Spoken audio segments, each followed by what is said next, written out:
copy of the slides as well as links to the recording itself to be able to share with folks who were not able to attend tonight. So with that,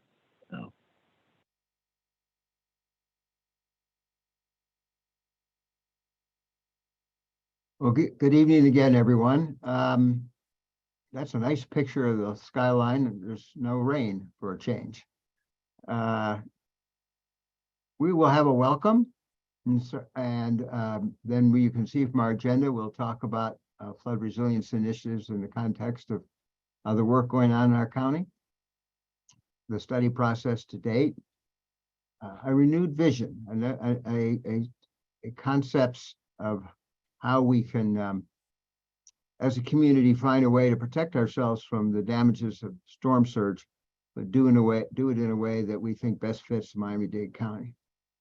And in partnership with a host of other entities, including in the leadership of the United States Corps of Engineers. Next steps in engagement, and then we will stay on the line for open discussion and questions and answers.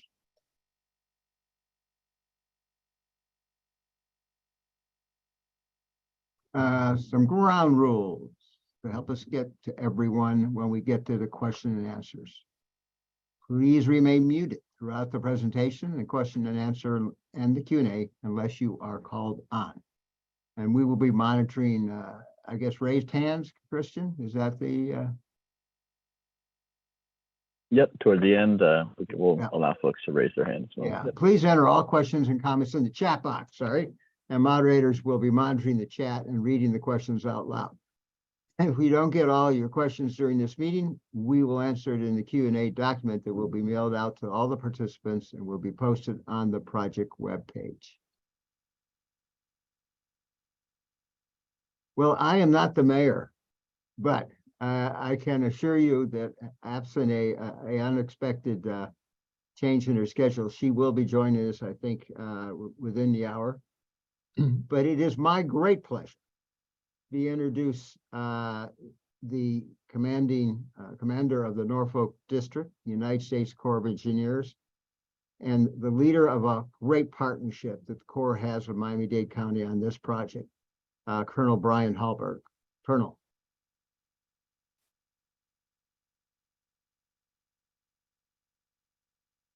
All right, I think we have Colonel on mute. Is that right?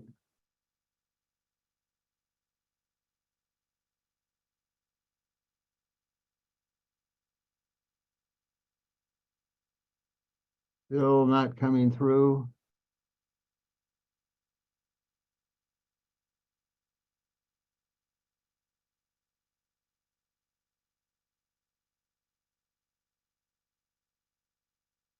Might be still double muted, Colonel. Can you hear me now? Yes, sir. There we go.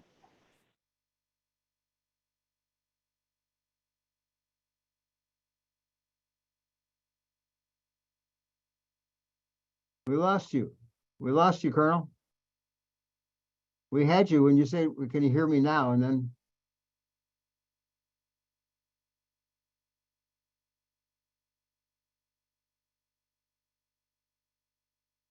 How about now? Yes, sir. All right. I'm not going to close the window this time. Thank you, Jim, for the kind comments. Good evening, everyone. I want to thank Mayor Cava. I know she'll attend in a little bit, and the Miami-Dade County and everyone participating in tonight's public webinar. The work accomplished over the last 10 months would not have been possible without the coordinated efforts of Miami-Dade County, the Corps of Engineers, a whole host of various stakeholders and the municipalities, and of course the public.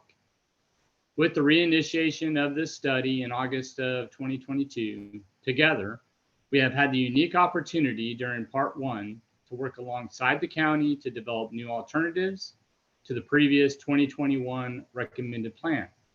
While we are nearing completion of part one in August, we are only just beginning to roll up our sleeves for the evaluation and analysis that lies ahead in part two, as we'll work together to tackle the complex issue of coastal storm surge, flooding in Miami-Dade County, one of the numerous flood risks faced by the county.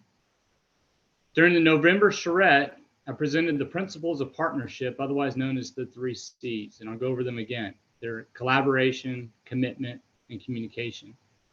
And as we move ahead into the go, no-go meeting with the Assistant Secretary of the Army for Civil Works on August 3rd, I'd like to circle back on the 3 C's and reflect on how we successfully implemented these principles over the last 10 months.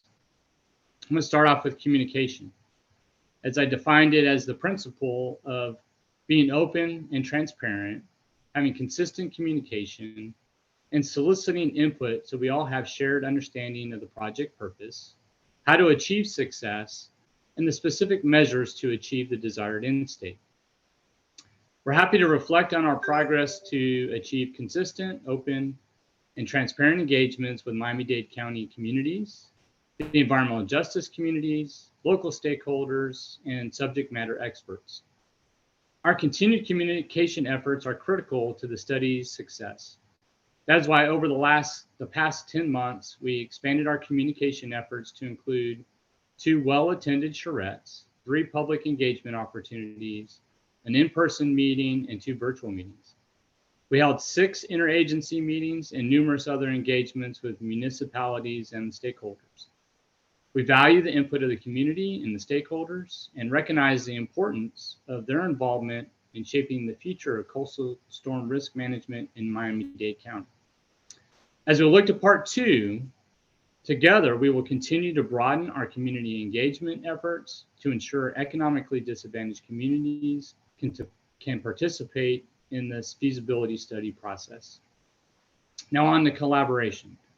We define collaboration as building and sustaining strong, cohesive, and diverse teams that work together to proactively solve problems in a manner that achieves common goals and mutually beneficial outcomes. When the study reinitiated in August of 2022, our Norfolk District and Miami-Dade County team hit the ground running to build a strong, diverse, and cohesive team that had the experience to tackle this tough problem. We expanded our team to bring in experts from numerous USACE divisions, including engineering with nature. The Norfolk District and Miami-Dade County staff met weekly to plan, brainstorm, and discuss study efforts.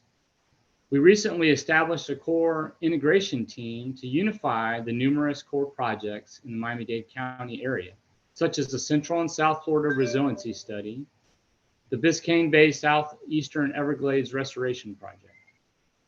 This represents a handful of the collaboration efforts that have occurred since last August to align common goals. And finally, to commitment. We define commitment as all parties being invested and actively engaged to achieve the desired outcomes while embracing innovation and accepting measured risk. Together, we are all committed to developing creative solutions that manage coastal storm risk in Miami-Dade County.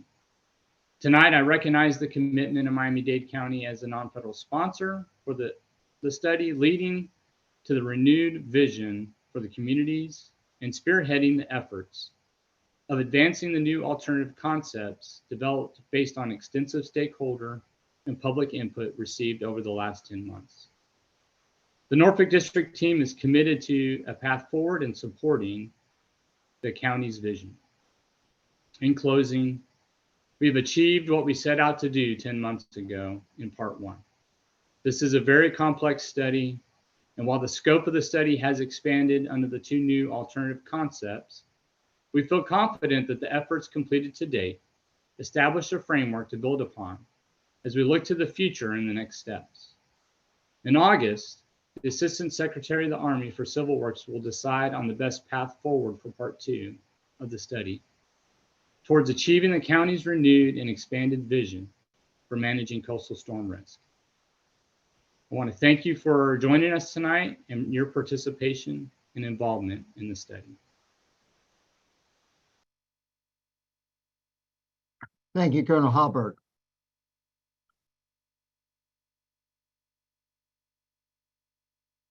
So we will, I think the Colonel gave me a great segue there to talk about the numerous types of projects that are ongoing in our area.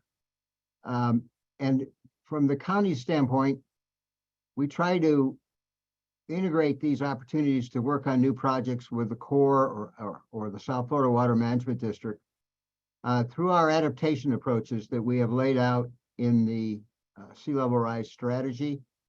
We had a progress report that we put out last year. We'll have another one coming out this fall.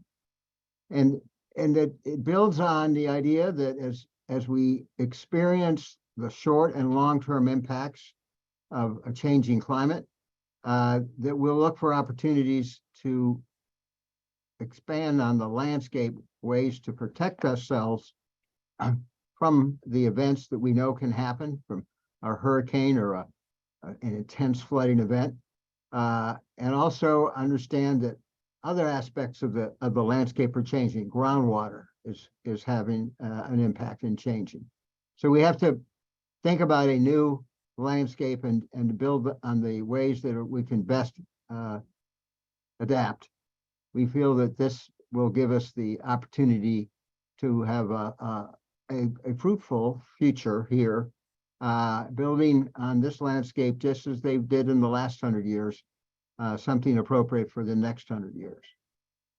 The projects that are on this slide, which we've developed over time, some are directly related, others are perhaps a little are tangential, but they represent investments being made in our community with our partners at the South Florida Water Management District, the Corps of Engineers' entire family, our home district in Norfolk, in Jacksonville, the expertise of the Norfolk District doing the Back Bay study, the special research arms that the Corps has put at our disposal. And we want to be sure that we are moving forward a project such as the Back Bay in a way that it is integrated and leverages the opportunities for multiple benefits, from thinking about Everglades restoration, thinking about how we will retool the Central and South Florida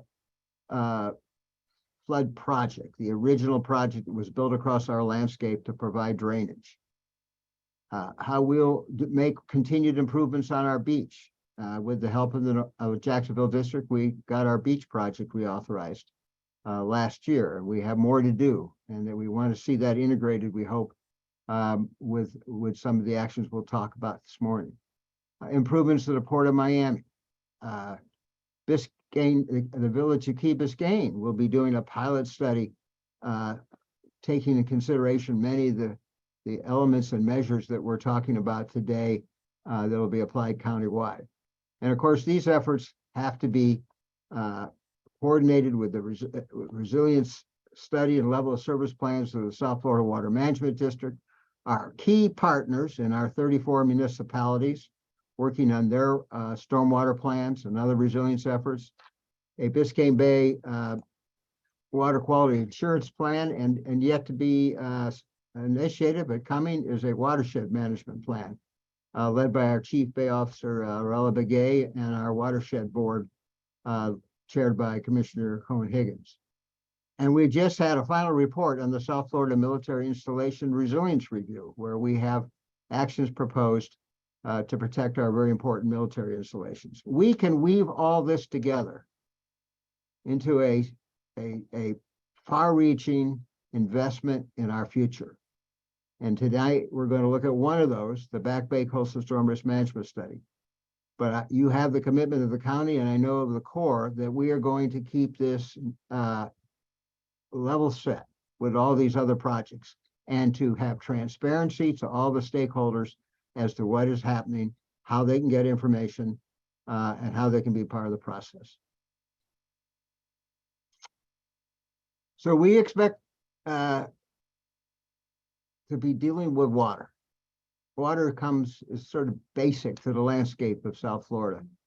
It's the groundwater, the fantastic resources that the Biscayne Bay Aquifer brings us.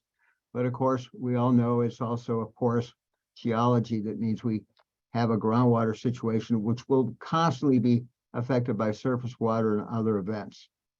We'll have flooding in the canals. That's what they were designed for, to pull the water from the secondary and tertiary canal systems, move it to tide.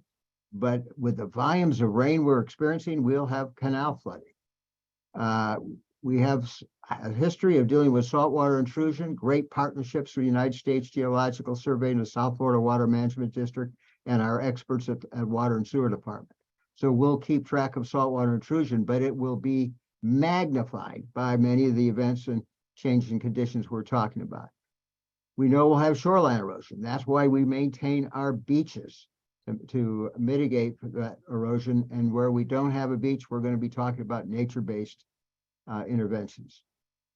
And storm surge is that thing that we now know from Hurricane Ian and the Southwest Florida experience is what we have to really think about. It's not going to spare us if we have a hurricane coming to shore in Dade County. That's why we're doing this back-based study in collaboration with the other studies. So there are a lot of measures that we'll talk about tonight, but think about the landscape. Think about how we're surrounded by water. We have water effects of the groundwater underneath us.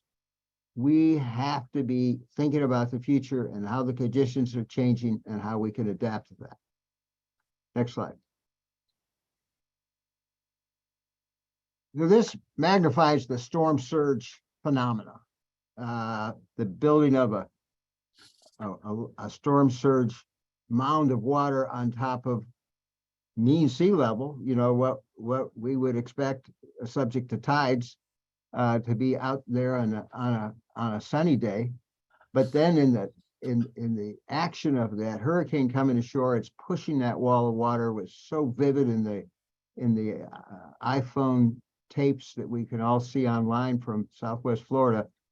And that causes the damage, the damage to buildings, to personal property, to the environment.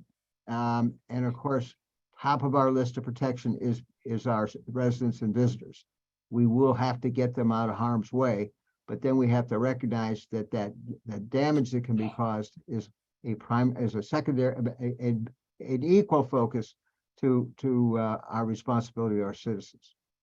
So it can come ashore any place. We know from the Hurricane Center, they're doing more and more each season to give us a longer time frame, what to expect, where to expect the storm surge flooding, where are the evacuation zones. But that's what this is about, storm surge, that wall of water that comes with a hurricane. Next slide, please. So we have pulled this together, and you're going to hear more detail on each one of these measures. And if you start in the first category to the left, storm surge barriers. These things are being applied all over the world. So we cannot be afraid of these. We have to understand, how do they fit in Miami-Dade County? Perhaps our experience that was unsuccessful the first time we did this study is maybe the best learning experience we could have had, because we figured out what we didn't want. Now it's incumbent on us to figure out what we do want and how it's going to fit as part of a series of measures that we can take. It could mean raise roadways. It could mean raising the beach walk. We may need and will need some barriers at the opening of the navigational canals, and applications along some of the bridge evacuation routes on the south and north, to be sure that if we are going to go with a series of structures, that they operate the way they're going to be designed to operate. That's going to be key. We have a lot more work to do with the Corps about that. But we as a county are saying this is not off the table. We know what we don't want. Now we want to understand what we do want in the area of barriers.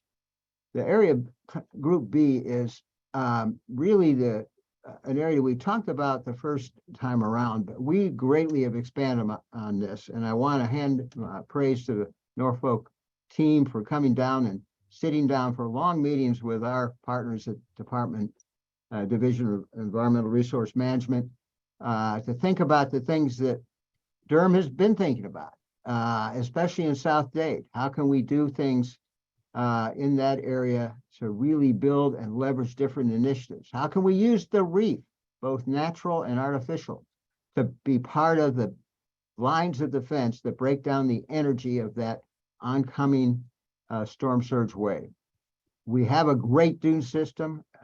We can enhance it, and it can be part of a line of defense as we move forward. And then where we have our natural areas, protect them and expand on them, and where we can use living shorelines, apply that from the expertise that we're learning.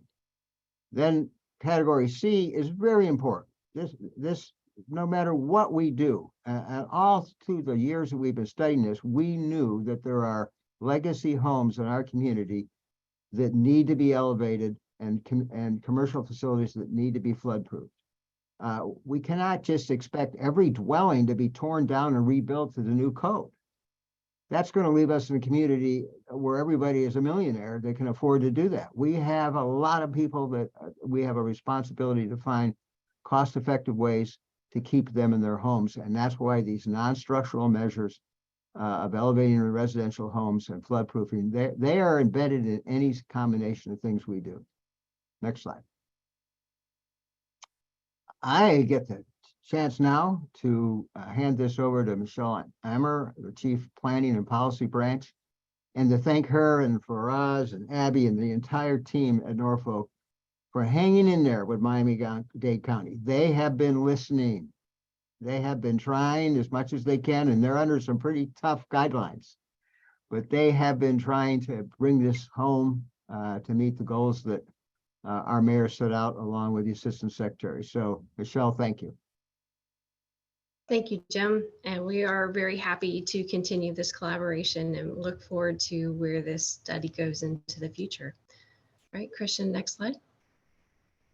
So just a little bit of background of where the initial study began and where we ended.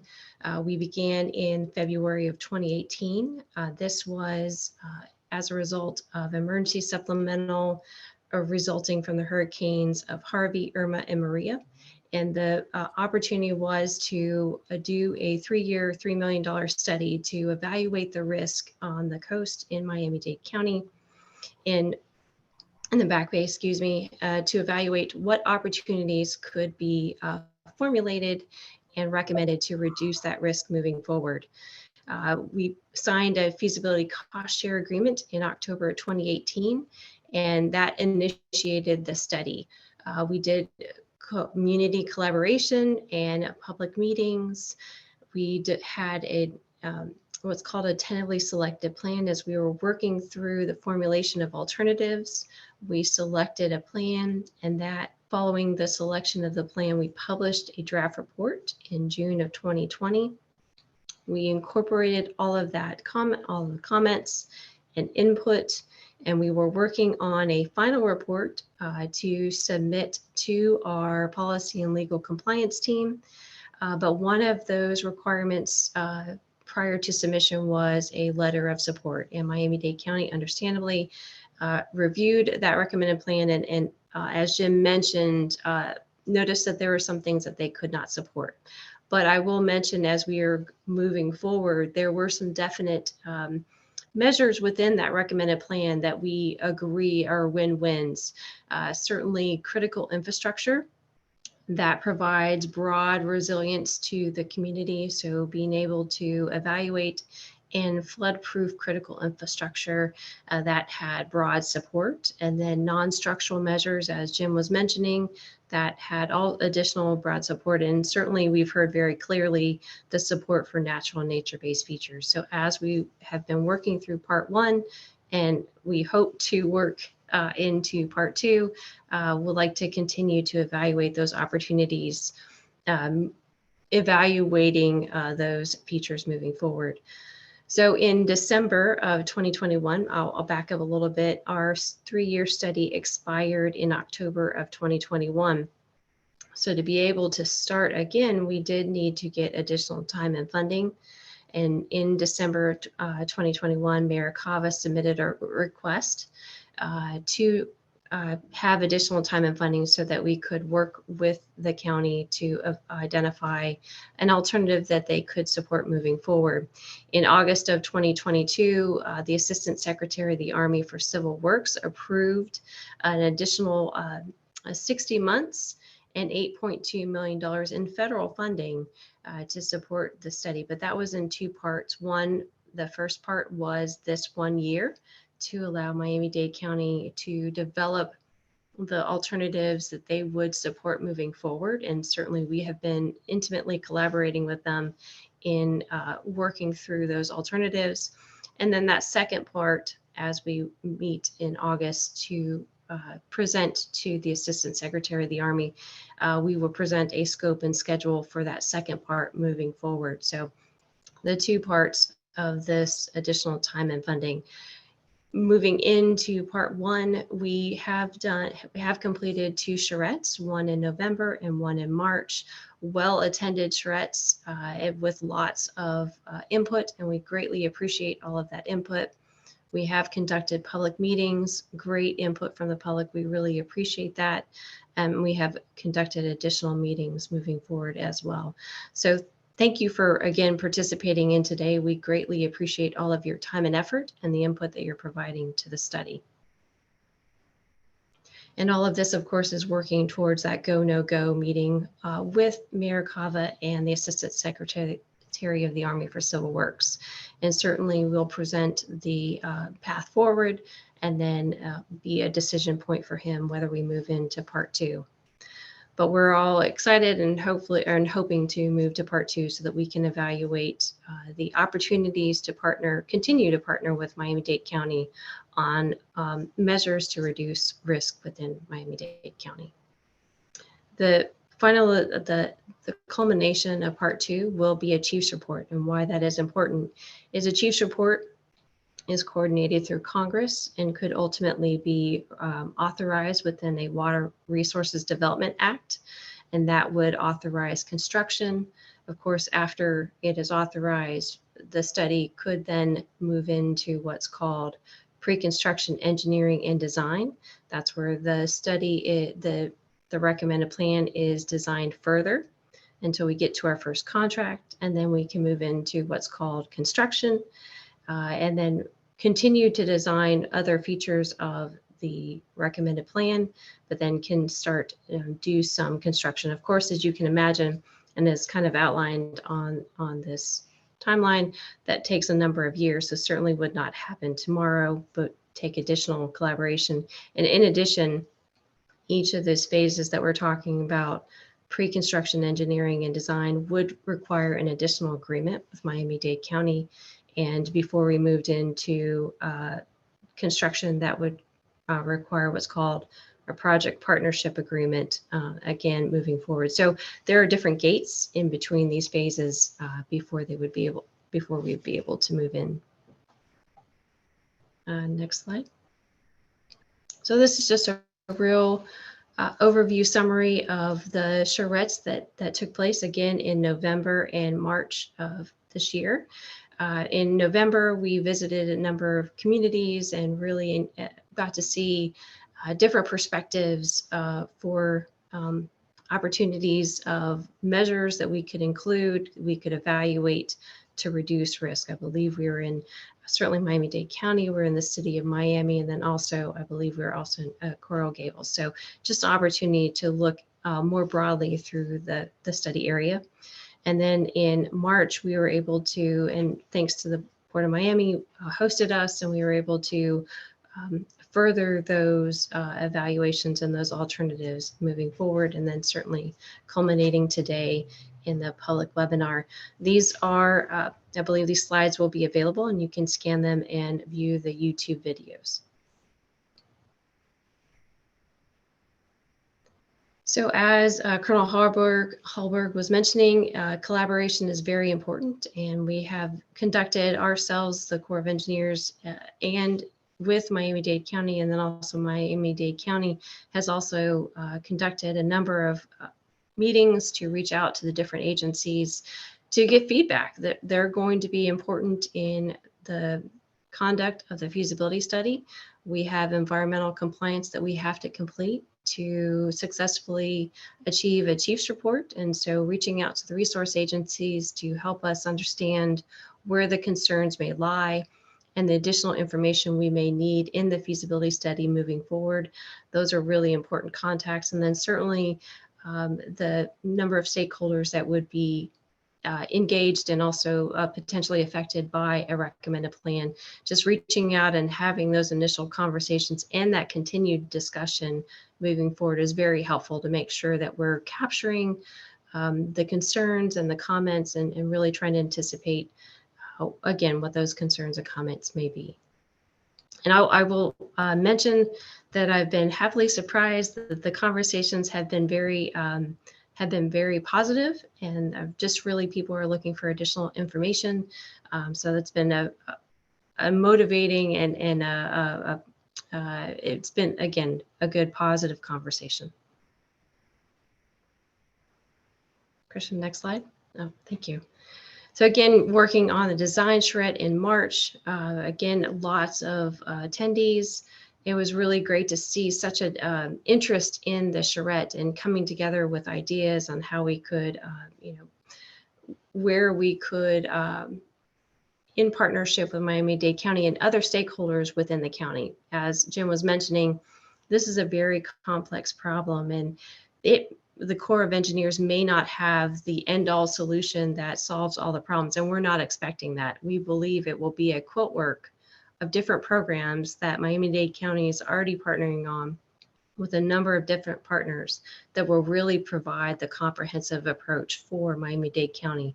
And what we're looking at through this feasibility study is where are those opportunities that the Corps can help improve resilience in Miami-Dade County. We can contribute to that quilt work that's already in the works to help the resilience in Miami-Dade County. Next slide. One of the opportunities, now I'll just step back for a second, is looking at comprehensive benefits. Now, when we conducted the original study, we were developed in 2020, our draft report, we already evaluated comprehensive benefits as we look at our studies. But our direction, our policy directive was really to dig into what are those additional opportunities that are benefits to our plans that may be broader than coastal storm risk management. So that's the study authority, as Jim was mentioning earlier. That's the study authority that we use. The permission from Congress that we have is really to evaluate coastal storm risk. But when we talk about measures like natural and nature-based features, they provide other opportunities such as environmental quality. There's the opportunity for recreation, or certainly of life benefits, recreational benefits, if that natural nature-based feature is somehow pulled into a park situation. So now you're improving life and health and quality of the citizens. So really trying to capture all the benefits that the measures within a recommended plan can provide, and that should be included to tell the entire story of what the recommended plan, again, provides for the county.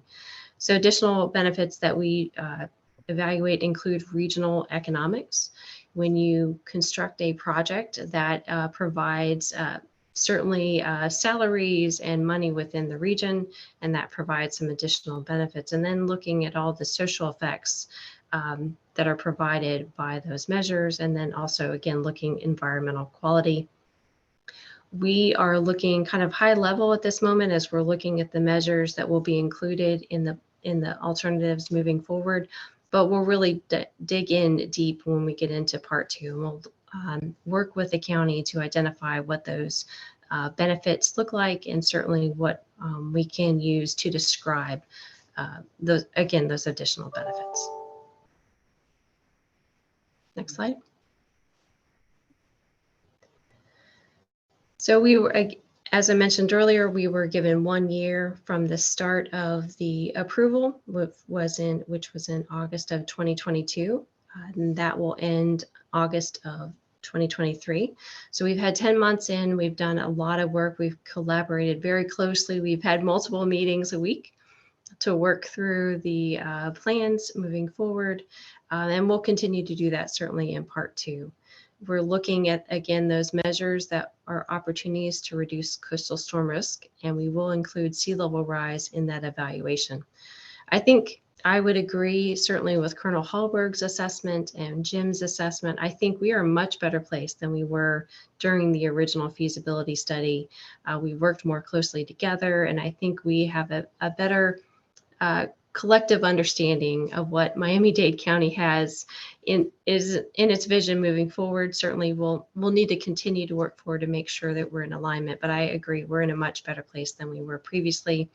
I'm looking forward to the August go, no go meeting, and that will be the kickoff. If approved, that'll be the kickoff for the remaining 4 years of the approved time moving forward. And then we'll dig into that analysis and do some deeper design or some additional design and deeper analysis moving forward. Next slide. And in part 2, again, this will be more of the traditional feasibility study. We'll evaluate alternatives to look at, certainly from the federal perspective, we will evaluate alternatives that how they contribute to federal interest. So when we're conducting a feasibility study, we are looking at federal interest. So if we're trying to explain to someone in the middle of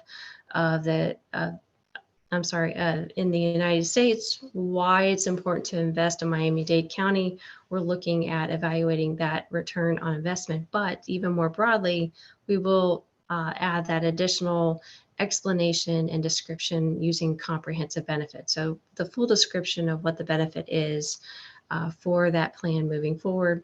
And we'll do that in alignment with Miami-Dade County. A very important part that Jim was mentioning earlier, there's a lot going on in Miami-Dade County, a number of studies, and it will be very important that we continue to collaborate with those studies. And so that we can look at opportunities for complementing, but also making sure that what is formulated and recommended in those plans is included or accounted for in our plan, so that we're working together as one system versus duplicating efforts, or just making sure that we're talking between the different studies, certainly.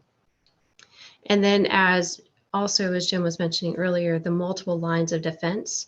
Absolutely, when you look at those opportunities in the slides or the graphic down the bottom, it's a number of different stakeholders that provide that multiple line of defense, including non-structural measures such as increased building design to reduce risk. As you have new development, you build to higher standards so that you can reduce the risk into the future. So some of these pieces of that multiple line of defense fall into different jurisdictions, but the combination of them all provide the multiple lines of defense that help for a more comprehensive view and solution to coastal storm risk.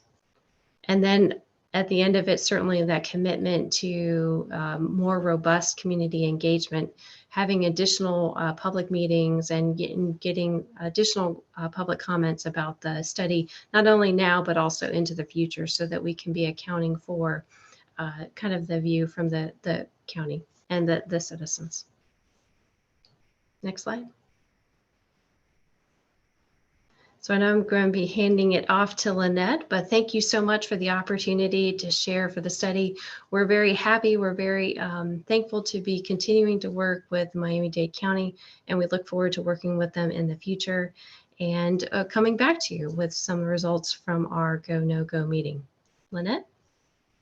Lynette, Great, fantastic. Lynette, before you start, I would like to take this brief opportunity to thank the entire Miami-Dade team, from the Office of Resilience, from our county departments, from our municipalities, our excellent consulting firm, who you're about to hear from, one of their lead players, Lynette, and special thanks to our advisor, retired Colonel Roxalt, who served in a career in the United States military, retired in Miami, and has been a constant voice of experience and and wisdom to all this involved with this process. Thank you, Rock.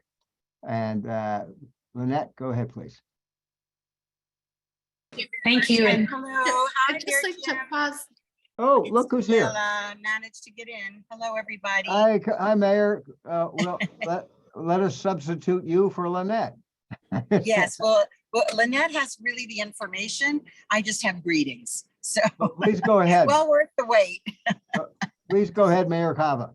Thank you so much. I just want to say good evening to everyone. I'm very, very grateful that you joined us, that you're taking the time for these important updates and questions that you can launch. We really want to help everyone understand what's at stake, what's going on, all about our Back Bay study.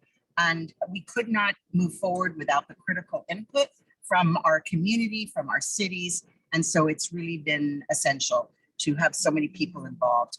It has been a very long process.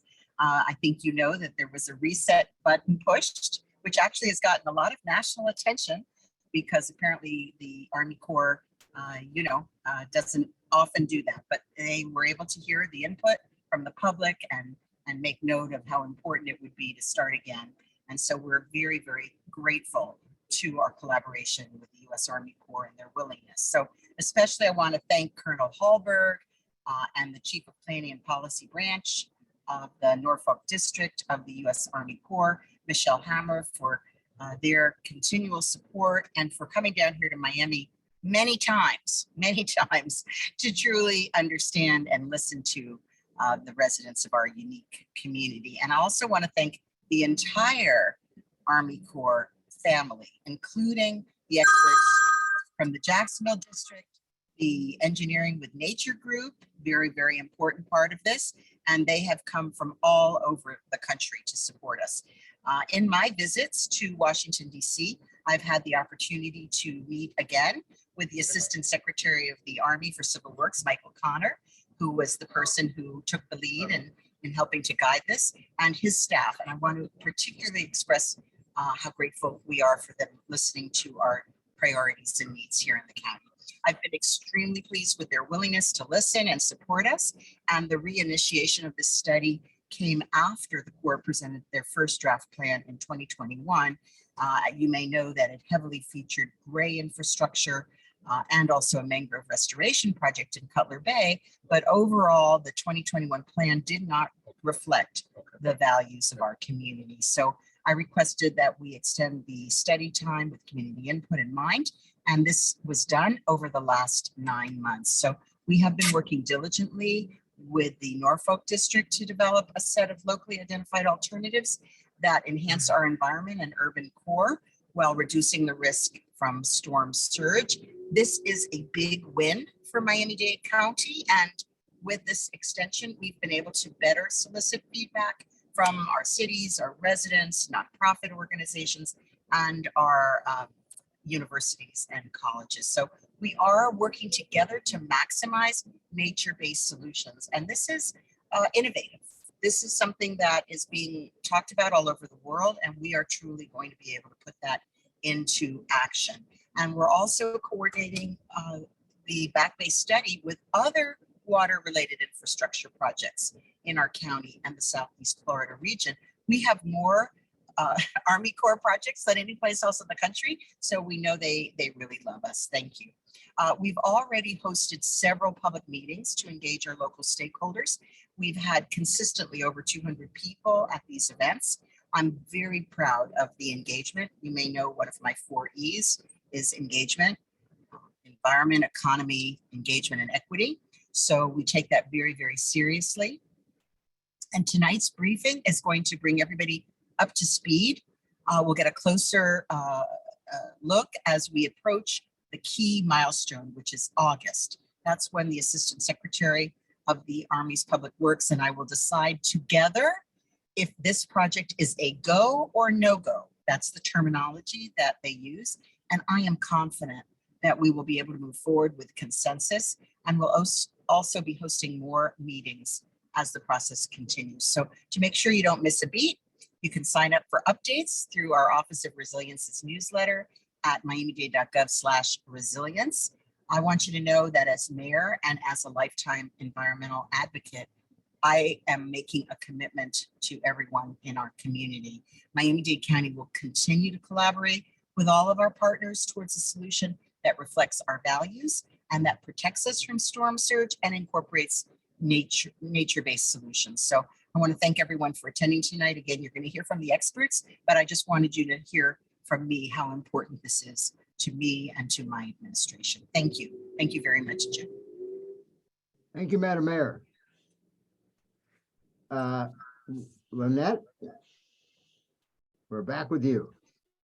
Fantastic. And I have to say that Madam Mayor said it much more eloquently than I'm going to say it, but I'll just reiterate that one of the main points is really that we're at this place today specifically because all of our stakeholders, our community members, our non-governmental organizations, all the folks really came with ideas, participated in charrettes, have been participating in these sorts of meetings and calls and partnering with the Corps of Engineers to be able to look at, as we look at this renewed vision, what are the things that are very important to this community and how do we start working as partners continuing to move ahead?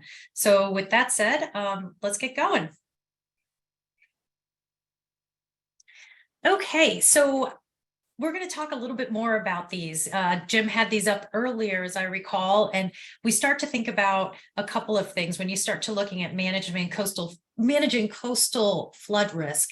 There's two kind of like the bookends. You can start to think about it having the water be kept out or allowing the water to come in. And so when you start to think about storm surge barriers, option A that we have here, this would be one of those that would allow us to be able to keep the water out. And we've seen storm surge barriers in other areas around the world. Of course, we're very used to the canal structures that we see here, elevated roadways, levees. I mean, there's a lot of ways to be able to have particular barriers, and we'll talk a little bit more about that. The B option is being able to have these energy reducing features that can also be incorporated into nature-based, sometimes hybrid, green infrastructure. We hear a lot about these terms, and you're going to see that for us, as we start talking about incorporating these, we're bringing them into these lines of defense that would allow us to incorporate some hybrid reefs, some mangrove restoration, a lot of wetlands, and of course, continuing to enhance the dune systems that we have on our beautiful beaches. On the elevate and adapt, that's something that Jim mentioned that was incredibly important, that regardless of whichever, as the plans continue to move ahead, regardless of the options, we know that there are going to be some areas that are going to have to either be elevated or have some type of flood proofing. And, I need to point out that when we talk about non-structural, that's the way that is the kind of the jargon that we use with the Corps of Engineers. It's considered a non-structural, but you'll notice that they do have structural options. So I just want to always point that out, that when we're talking about non-structural, it doesn't mean you won't be touching your structure. It's just an individual, property level enhancement that is made with these elevating residential homes or also flood proofing the buildings. So it's a lot, they're just kind of smaller scale. So let's keep going. Next one.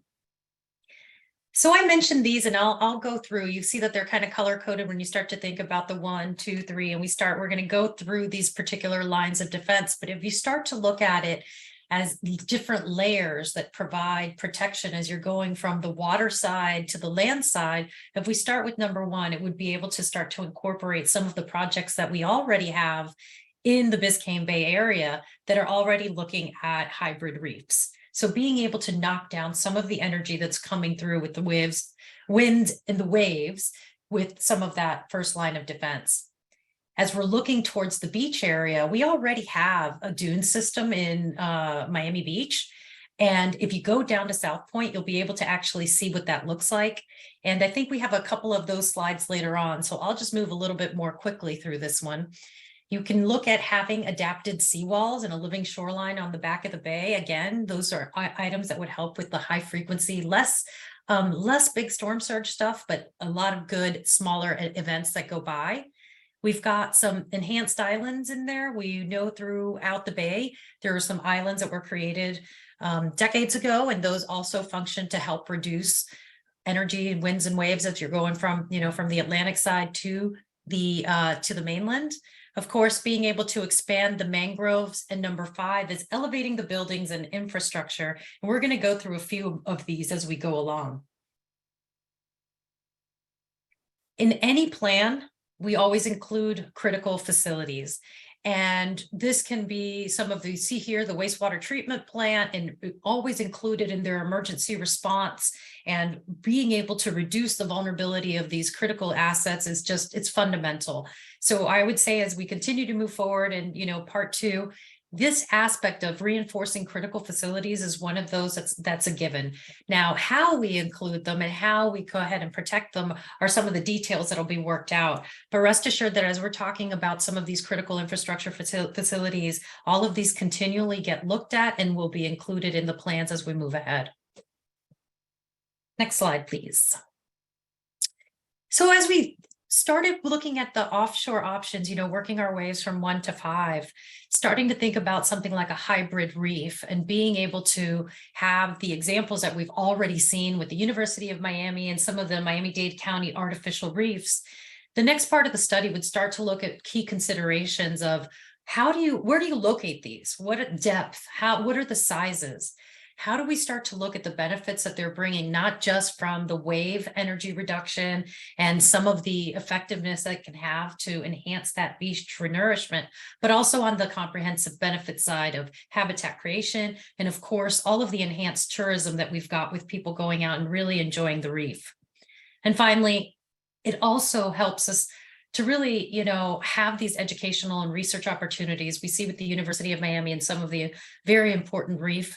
Madam Mayor has really highlighted the fact that we are in a prime location to be leaders in this world.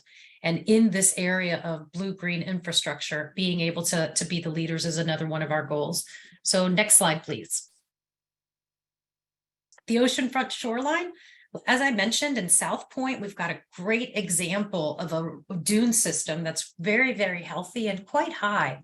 In that particular area, we would be looking at, is there an option to be able to use the already approved plan for enhanced renourishment and continue to augment that, where we could have some sort of elevated walkway, be able to plan some new dune and renourishment efforts that go along with the plan that's already in place and enhance some of those recreational benefits. That boardwalk area and that dune system right now is highly, highly used as a transportation route. We see people walking, biking, really important area for us to continue to maintain. So is there a way for us to continue to enhance the dune and use that as part of our second line of defense?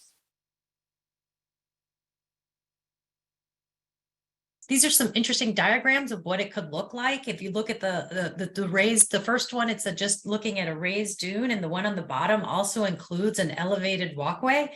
And in both, you see that it's very important to continue this beach renourishment project, the beach replenishment as we see there, continuing with that dune vegetation, and then that part behind, continuing to have that as an access route for recreation and, of course, the transportation that I mentioned.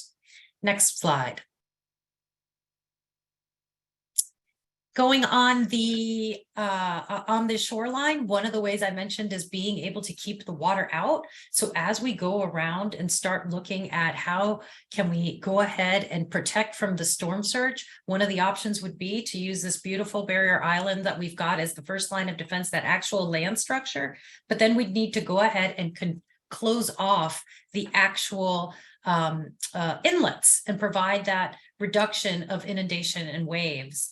Now, part of the important consideration for us is, of course, our wonderful water quality that we've got in the Bay. Make sure that we are not impacting that water quality. And the one thing to note is that when we're talking about these storm surge barriers, these are structures that remain open. I mean, I would love to say all year round, but that would just be if we don't get a storm moving through. So as we continue to see large impacts to hurricanes coming in, we would be closing them, but otherwise, these are structures that would just remain open year round. Next slide. The bayfront. So if you go behind the barrier island, you can really, again, Miami Beach has a great example of Brittany Bay Park, a living shoreline area that one can already see. It looks really nice actually out there. And part of it is, again, continuing to incorporate these gray and green structures that would allow us to continue to reduce some of the wave energy and absorb some of it for the high frequency events. So storms that aren't as big as the hurricanes do really, really well with some of these nature-based features that also allow us to improve some of the water quality and increase just, the aesthetic value. We all want to live in places that continue to be beautiful, and having these types of shorelines help with this aesthetic value. And something that we have there about, you see there the comprehensive benefit of reinforcing evacuation routes is that along the causeways, there are a lot of areas that seem to be ripe for us to be able to incorporate some of these living shorelines. And so would that provide benefit to these critical corridors in ways that would allow us to continue to protect that gray infrastructure that's behind it? So next slide. And I do realize I'm going quickly, folks. I'm just trying to get through our slides and allow for folks to have Q&A too. So now in the South Dade, one of the areas that we're incredibly excited is that it was identified in the 2021 plan. It's an area that we're really excited about, is continuing to expand the coastal wetlands down in the south of the county with enhancement with some of the marshes and the mangrove areas. So expanding on that coastal wetlands that we have that is already being planned with not just the county's EEL program, the environmentally endangered lands, but also through the BBC, so the Biscayne Bay, Southern Everglades, and Everglades restoration projects, the coastal wetland projects that are down there. It's really important for those particular areas that we continue to interact with the other studies. I think Jim early on showed us all the different studies that we had that come in through the county. The integration with those programs is really important as we continue to enhance the wetlands down south. So very excited about that one.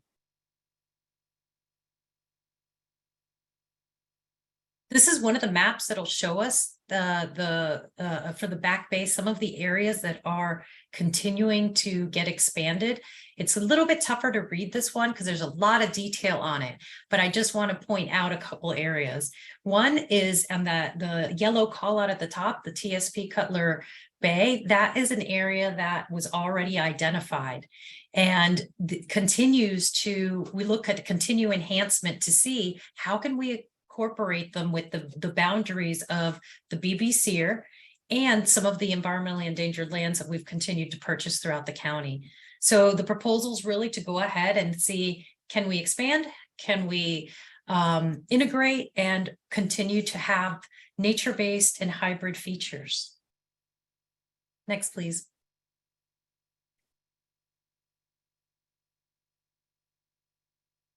Lying areas, this is one of those where we continue to look at how are we going to be able to provide some of these non-structural adaptation features. And this would be looking at residential home raising and of course, commercial flood proofing. We have a good example of a study that looks at this extensively in the Monroe County. The Florida Keys Comprehensive Storm Surge Risk Management Feasibility Study that was approved September of 2021 really takes the lead on being able to do some of this non-structural considerations at scale. And for us, it was really being able to have community cohesion and continue to have the conversation around some of the older structures or structures that may be of lower value. In the benefit cost assessment, how is it that we can continue to allow for a more natural functioning of the floodplain, but also continue to create retrofit opportunities with the buildings and keeping people in the community? So allowing us to really have that community cohesion that is very important to, well, all of the communities that we work with. Next, please. Okay, so the way we've been talking about some of our measures is really thinking about them as a bookend concepts. Like I mentioned before, you can think about it as using the barrier island defense system with the storm surge gates to really just keep the water out or allow the water to come in a more elevate and adapt with nature. Now, all of these, as I mentioned, are going to continue to include the critical facilities. So as you look at this particular table, the ones all the way down to like the fourth, where we're looking at residential elevation and commercial flood proofing, those would actually continue to be used in all of the identified areas. As we start to look at the barrier islands, we would have some of those gated storm surge barriers, and of course with the reinforced dune and elevated system. And this is just one way to start to think about, have you start to look at these bookend concepts.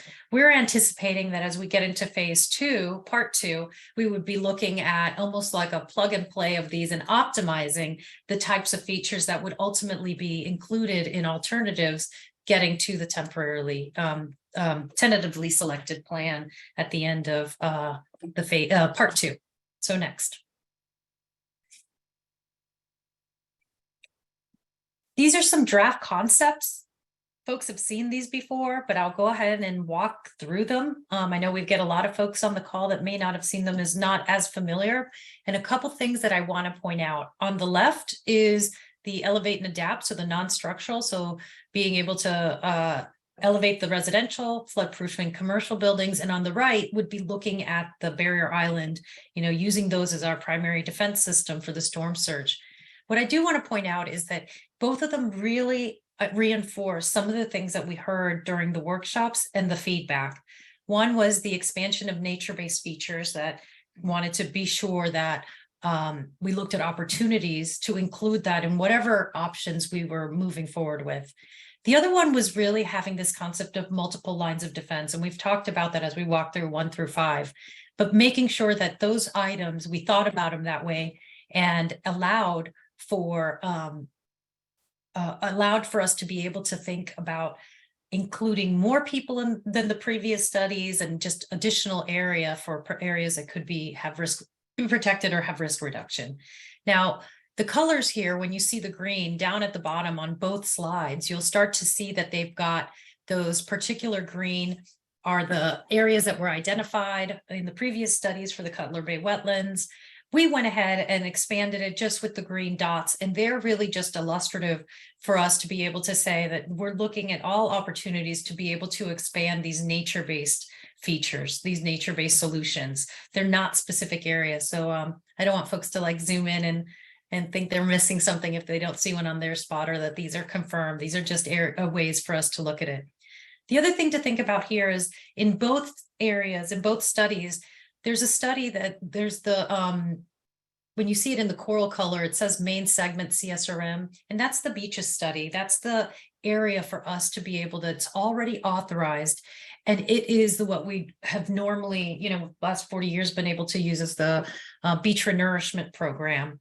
And so in both of those, as we continue to move forward, we would incorporate the enhancements that are being made through that study in our analysis. On the right, when we're looking at the barrier island, we start to look at that yellow line that comes around, and it would really start to look at a reinforced dune system that would incorporate to the gates and being able to come around Virginia Key, around the Rickenbacker. And what that does is brings the Central District Wastewater Treatment Plant as well as Port Miami, 2 very important areas for Miami-Dade County, into the barrier island defense system. And I think we can keep going on this one. Again, taking a look at elevate and adapt with nature, with these examples on the left, you see the elevating the residential structures, and you'll see some of them with a work in progress. A lot of us are familiar with the Key West style or the Keys building where structures are already built. These are ones where you'd be having to elevate after the fact. And then again, flood-proofing commercial buildings, you'd need to look at the type and design for the building, but there are systems all around and already deployed. One of the ones that we're starting to see a little bit more down here in Miami-Dade is Vizcaya, with the different types of barriers that they're putting up for flood proofing. Next. This is another view of a barrier island defense system. Again, you coming around. If you see that on the right, the reinforced dune system with the replenished beaches, you come across government cut. And again, the storm surge barriers would close only in time of a very major storm coming through. The barrier island, again, using Virginia Key and around the island into Rickenbacker. So using some existing structural solutions, enhancing those, and providing additional access for protection of the Rickenbacker Causeway down there. Next slide. Perfect. I'm gonna hand it over and happy to answer questions later on. Thank you.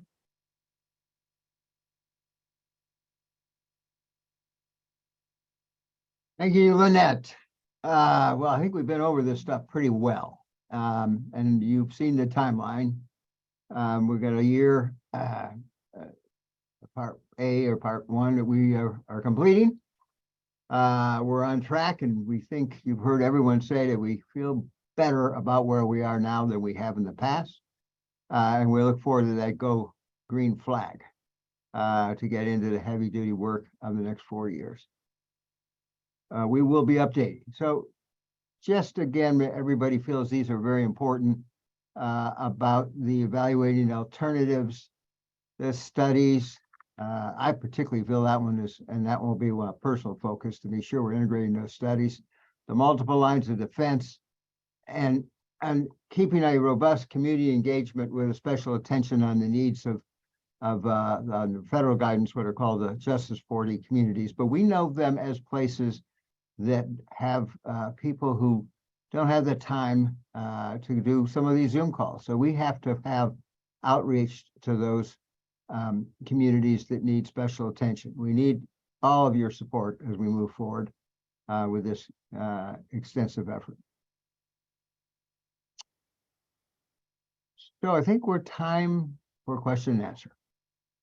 And I think they're going to be read out. Is that the way we're going, Kristen? Yes, that's correct, Jim. Sandra? Good.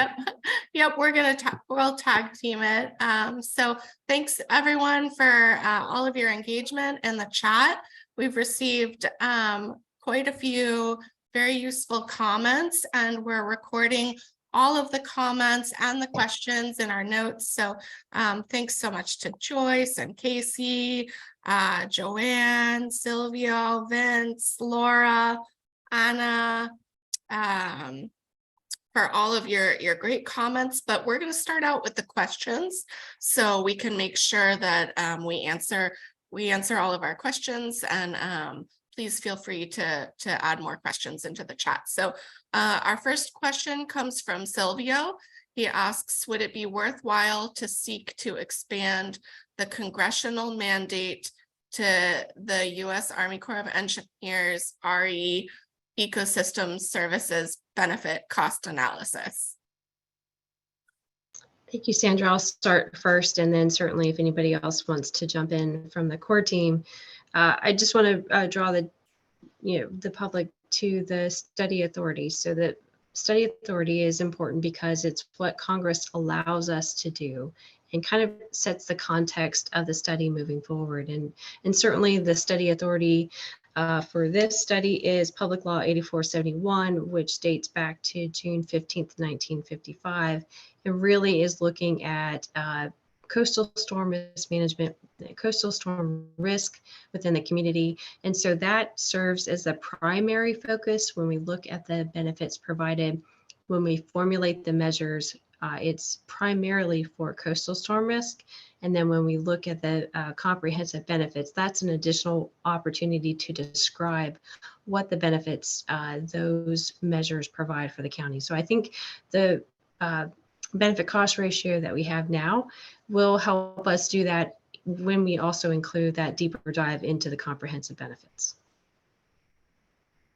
Thanks, Michelle. Our next question comes from Laura.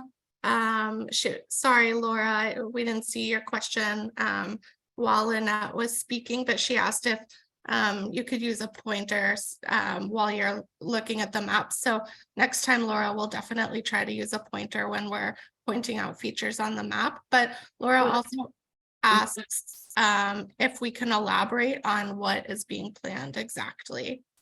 Right, if you can just go back to slide 33, I wasn't following what you were saying with the yellow outline, and I just wanted to understand the locations you were considering for those southern points. Yeah, that's good.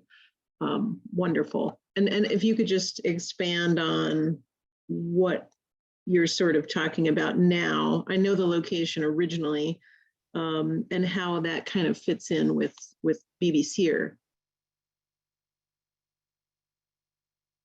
Thanks, Laura. This is Christian. I want to just check if Pamela from our Division of Environmental Resource Management is on, who might be able to elaborate a bit more. Pamela, are you on? Hi there, Christian. Yes, I am. Great. Yeah, maybe you could just give a quick overview for Laura's question. Absolutely. And Laura, I caught the tail end of that. Were you talking specifically, or your initial question was about the yellow polygon features? Just trying to understand how BBC and Back Bay will integrate in the Cutler Bay region. Oh, got you. Well, as Lynette alluded to, there's a lot of sort of, I would say like bells and whistles. Some of them integrate and are already sort of spoken about in what was BBCW or Biscayne Bay Coastal Wetlands, for people less familiar with all the jargon that may have been discussed, but maybe not in a tentatively selected plan for BBC yet, or some of the features are, and we're trying to capitalize on them. An example of that would be the hot pink polygon you see sort of in the middle of the map, where the water protection area is slated to happen as part of BBC. However, BBC doesn't propose any particular features like pumps or any sort of other mechanism to move water. So that's an example of something that might be part of BBC, but we're expanding upon it with something like features that can move water from canals into that water feature and capitalize on that while helping to keep water away from those neighborhoods behind it, and also protecting critical infrastructure like the wastewater treatment plant you see highlighted in purple hatching. So there's really sort of a collection of features that are already part of, or as Lynette mentioned, part of what we had looked at as a tentatively selected plan in the first place, like the northern and central Cutler wetlands, and then expanding that somewhat down south, and then capitalizing on some projects that the county will be doing. So some of these stand alone, some of them integrate with BBC, and some of them are suggested in BBC, and should they happen, we have found ways to integrate those prospective projects, if that answers your question in a nutshell. That's wonderful. And maybe what we can do is just set up a meeting to get into the details offline. I appreciate you going back to this map. Of course. Thanks, Pamela. Thanks, Laura. And a question from Joanne. She asks if there are any rough cost estimates available yet. Hi, Joanne. So I will say that the team is continuing to work on the cost estimate. Now, this will be a cost estimate for the study moving forward, looking at part 2. So we have not finalized a recommended plan. And at this time, I mean, we'll provide some very high level cost estimates when we're presenting to the Assistant Secretary of the Army, but the team is currently working on those estimates right now. So we will not have them until closer to August. Thanks, Michelle. Okay, a question from Silvio. Can we access the worksheets for calculations? We might be able to give comments and suggestions better that way, if there is a way to access an Excel type format. Silvio, can you clarify which calculations you're asking about?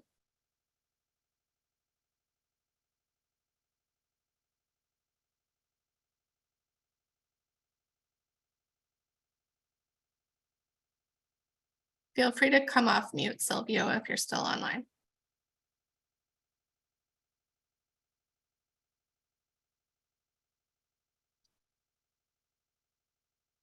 Okay, it seems like Silvio may have had to leave the meeting, but we'll try to send out some answers. So moving forward, let's see.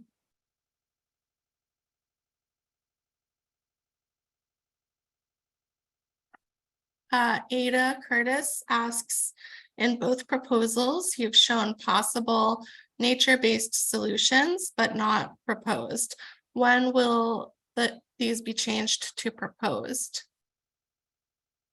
Now, that's a great question. Certainly, if we're able to move into part two, we hope to partner in some hydrodynamic modeling will help us inform benefits that could be provided by natural nature-based features. But that iteration and the evolution of natural nature-based features, that will be conducted in part two. So certainly as we work towards what we call tentatively selected plan, we should have more formalized locations for those natural nature-based features.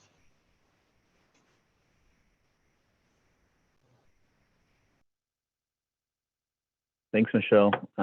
Jumping to, I just want to thank Roderick Scott for his comment about the flood mitigation industry. Appreciate you joining, Rod. And we had a question from Albert, and it's a bit of a wind up, but I'll try to synthesize and summarize your question, Albert. So he just says, thank you. Appreciate we're trying to attempt a holistic one water approach to flood mitigation for the coastal areas. He has questions about construction and operational mitigation that would be required due to the scale of the project. So it's, recognizing a mix of green and gray measures, and we'll be on a mix of upland, coastal,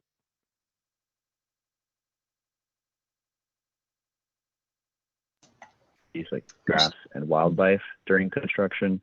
And so basically the question is, would the Army Corps be open to working with Miami-Dade County, DERM, the State Department of Environmental Protection, and EPA for a flexible framework to help apply real-time and ongoing mitigation dollars towards stormwater infrastructure that helps align with Biscayne Bay efforts and help shore up financial gaps related to septic tank removals or other blue-green approaches?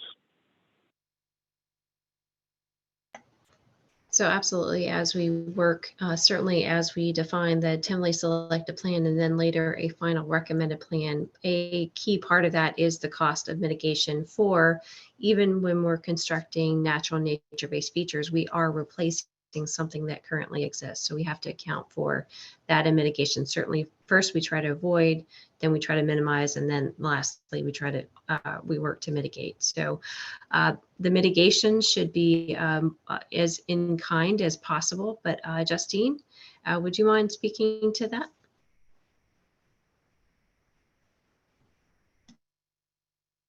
Sure. Good evening, everyone. Can you hear me okay? Okay, I'm going to take that as yes. So I think the question is, would the Corps be open to working with the county and others to help apply those mitigation dollars towards stormwater infrastructure? So as Michelle mentioned, typically, especially with respect to environmental mitigation, we'll be looking to do replace in kind as much as possible. This would be a question that we would have to explore further in part two as to whether or not that could be conducted and we could essentially apply mitigation dollars for out of kind mitigation efforts. So that would be something that we may be able to look at more closely in part two. Justine, just one clarification. Is it correct to say that our resource agencies, the ones that we collaborate with, they kind of help set how that mitigation would occur to meet those objectives in terms of mitigating what's affected? Yes, thank you, Michelle, for adding that. That's true. That would also, as you said, have to be coordinated with the resource agencies. Great. Thanks, Justine. Thanks, Michelle. The next question is from Barbara. She says, as a resident of Biscayne Island along the Venetian Causeway, I want to be sure I understand the proposal or presentation. Do you expect natural boundaries of Miami Beach, the yellow outlines, and gate at Key Biscayne to protect islands in the bay? And this is referring to the coastal barrier defense system and what that would mean for islands in the actual bay, like Venetian Islands.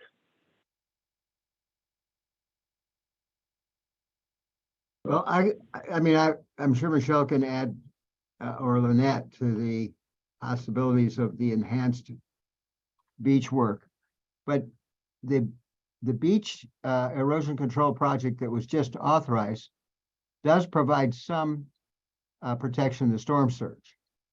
So it will reduce some of the energy of the wave coming across the island and into the bay and where the bay islands are. So that's important to recognize that a well-maintained beach project does provide protection. We want to build on that in the concept that we have presented here.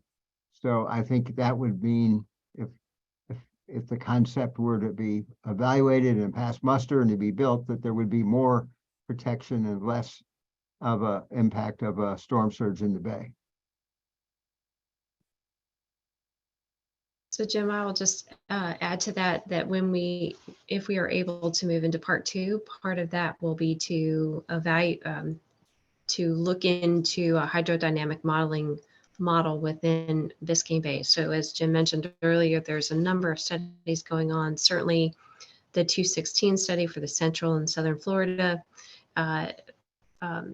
system, and looking to do a hydrodynamic model so we can work on the same platform between the two studies, and that would inform certainly the wave action within Biscayne Bay, and then we would be able to identify what additional measures might be necessary to reduce wave action in Biscayne Bay. Thanks, Jim. Thanks, Michelle. Just want to recognize Jenny Silver's comment about the benefits of nature-based features. Thanks, Jenny, for adding that. John Wall has a question about the timeline. Said, is it accurate to infer that any start of any significant construction activity is at least 6 or 7 years away? So our study, if we are able to move forward in August, will be 4 years, approximately 4 years. And then beyond that, moving to a chief's report, we would move into pre-construction engineering and design. So I would say it would be more than 7 years away. Michelle, let me ask this hypothetical. Sure. If we were to move through the process in a positive way, obviously, it has to be positive to move through. Is it any experience the Corps has that we could kickstart, if we got that at place, that all the tests, we could kickstart some of the non-structural elevations and flood proofing? So that's a great. In the, I'm say, sorry, what Jim. you guys refer to as the preliminary engineering and design part? Yeah, that would be that next phase after the chief's report. Now, what you're recommending is certainly something as we look at phasing, non-structural per a building may be more easier to implement more quickly than certainly something of a broader approach, a larger measure. So yeah, we may be able to get to something more quickly when we're looking at non-structural, but first that next phase is the pre-construction engineering and design. That is leads us to our first construction contract, and then we would move into the construction phase. So yes, that I anticipate the non-structural may be easier to design because you're working with single structures versus a larger measure.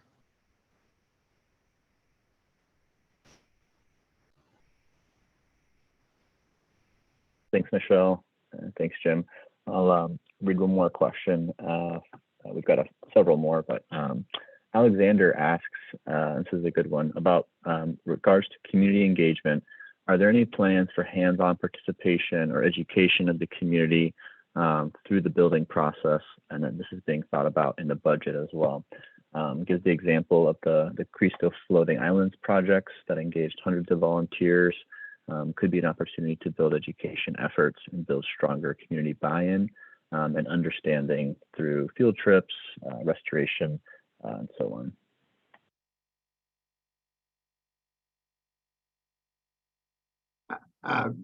Jim, I mean, I think the county's perspective on this will be, we should be doing everything that has worked in the past and try new ideas. I can tell you that, Mayor Cava has asked for and the county commission approved a funding for resilience education grants that would be made available to not-for-profits in the competitive process. And we're diligently trying to get that fully approved by the county commission this summer so we can get that moving. I think some of those grants and the organizations that will receive them could be looking at how some of these issues relate, because it'll be one of the things that's, important to the community and certainly resilience-based. And Jim, I can add to that. We have a project called the Lynnhaven River Basin Ecosystem Restoration, and that we had an event in partnership with a high school, and it really was a great educational event and just to talk about ecosystem restoration. So I think if there are opportunities, that's something we can consider as we're working through part 2 of the study. If there are, again, opportunities, billboards that can explain the benefits of partnering, and then certainly as natural and nature-based features, providing that education to the public to see that in the process growing and providing benefits.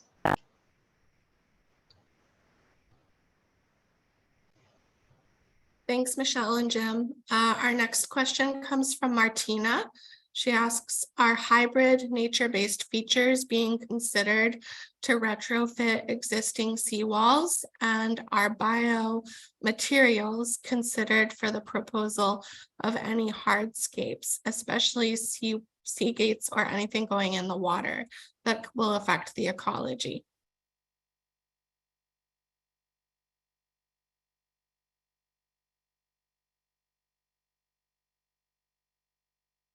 So one of the things I'll mention is certainly something that was considered in our Norfolk CSRM study was the opportunity to co-locate natural nature-based features alongside the structural measures. And the benefits for that were to reduce erosion adjacent to the wall features that were formulated.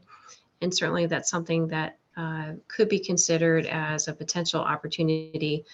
There's definitely benefits, natural nature-based features from erosion, and certainly that could reduce potentially operations and maintenance within that area that natural nature-based feature is adjacent to. So it's something that could be considered.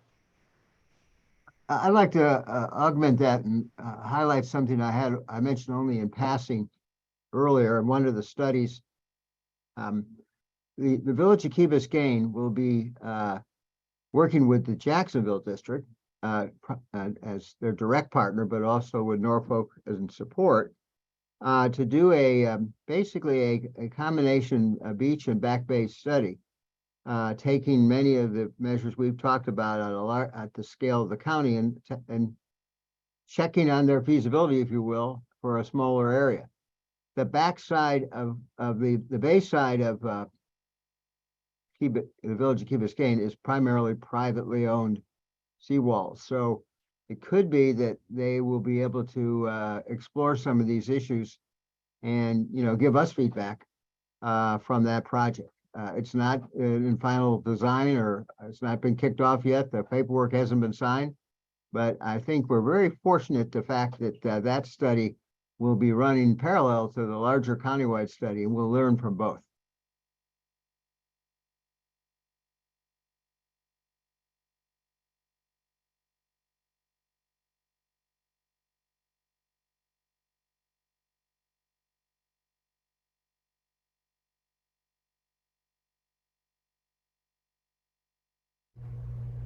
Thank you for the update. Sorry, I was on mute.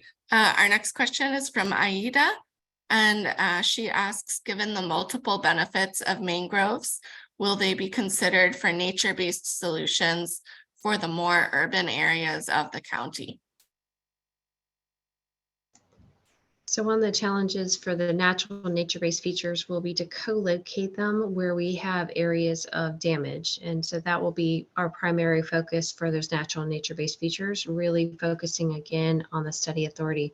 Where is the damage occurring and where is the greatest opportunity for those to reduce risk? So that's will be our primary focus for locating those features.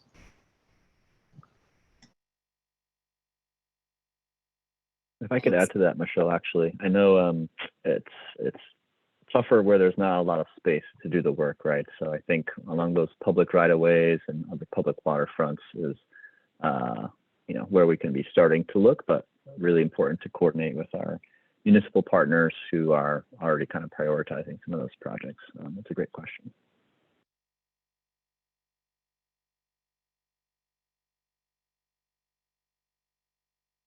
Okay, and we have comments in the chat from Joanne. She says harmonization funds are needed.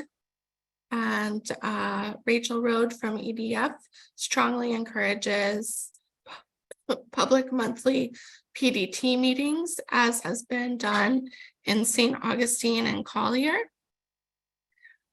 And Doris Acosta suggests a presentation center with easy public access, similar to a sales center to a new building. She's a realtor, so she knows how much easy access to information with visuals impacts the success of projects. Thank you, Doris, for your comment. And Rachel Road also suggests that it would be great to replicate something similar to Collier's hub platform. And Rachel, we're on the same page with that, and that's something that the Army Corps and county teams are working on. And then the next question comes from Albert. It's a two-part question. He asks, with the term in-kind mitigation, is that to be applied in place only or across the entirety of the Back Bay mapped study area? And can solutions and opportunities for force multipliers be tracked and accounted for in part to inform the strategy while maximizing community benefits and ecosystem services within the overall mitigation approach? So I'll start first, and then Justine, of course, if there's anything you'd like to add, I welcome that. I will just say, just from my limited experience from environmental, is the idea is to, if you're, the in-kind mitigation is certainly to replace, is to look at to replace what you have impacted, so that we have no net impact within that area. And the first priority would be to do it as close to the area of impact as possible. And then I believe then we would review from there what are secondary opportunities to do that mitigation if you can't replace it immediately adjacent to where the impact has occurred. Justine? Yeah, no, Michelle, I think that was a great response to that question. And again, that would be something that we would coordinate with our resource agencies on in terms of just locating those mitigation sites.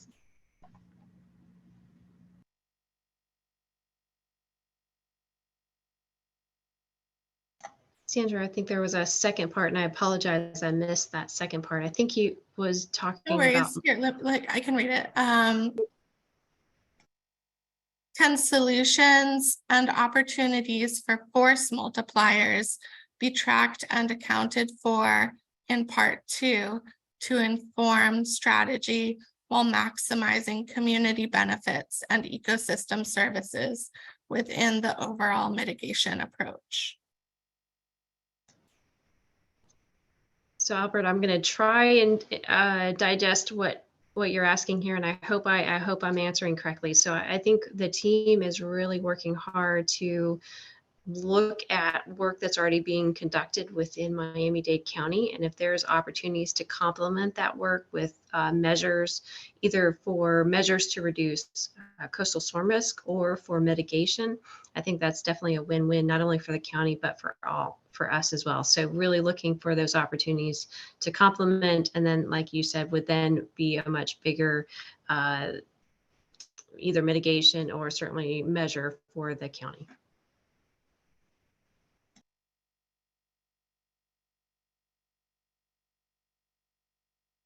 Thanks, Michelle. And Joanne asks, can project cost cover historic neighborhoods, NIPs, neighborhood, or condos qualify?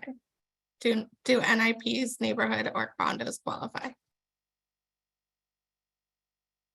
So cultural resources is an aspect of what we evaluate when we're looking at impact. Certainly when you're talking about non-structural measures, the movement away from how that historic structure has always been is something we have to consider when we propose not, elevating a structure or flood proofing a structure. So it's something that we include, and then trying to mitigate that damage to that historic structure.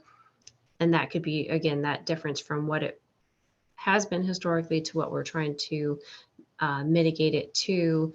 That I believe that would be considered in the project as a project cost moving forward, so that we are minimizing the impact to the historic resource.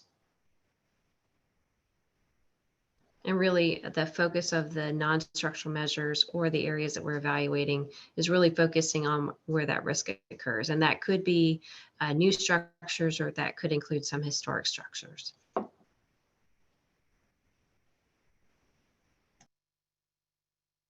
Thanks, Michelle. And I saw Joanne had asked a question about whether non-structural funds could elevate buildings, and short answer is yes, certain buildings, including residential. Saw the follow-up there. The next question is from Raisa Fernandez, who asks, I have a Miami wood frame home close to the Miami River. What would that look like if I'm interested in elevating my home? Yeah.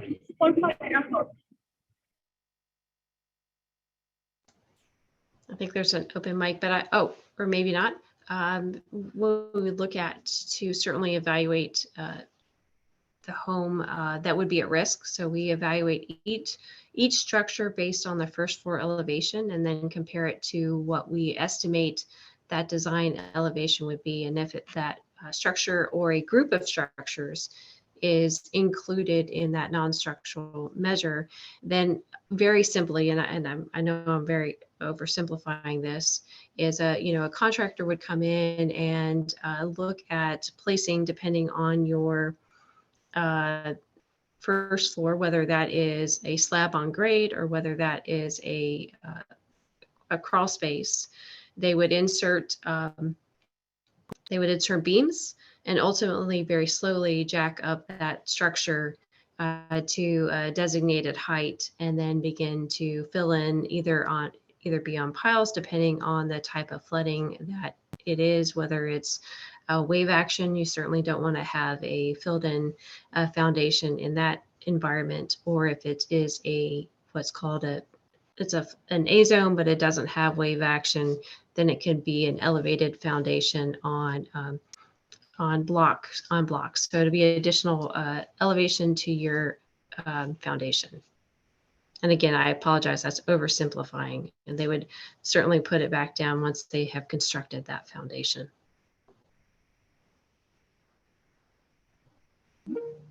Thanks, Michelle. I think we had a couple of questions from Sylvia, who I think dropped off, but some of them I think were partially answered. So he asked if there would be ability to get a list of the studies being considered, or perhaps a place to access process to request it. So yeah, to get information about the studies that have been mentioned, right now, a simple Google search of the study name will allow you to get more information. But we are, as Sandra mentioned, creating a website in the coming months that will help put more of these studies in one place to hopefully be able to easily access them. Another question from Silvio was about if there's any way to incorporate citizen science for grassroots planting and maintenance of nature-based solutions. kind of thinking down the line.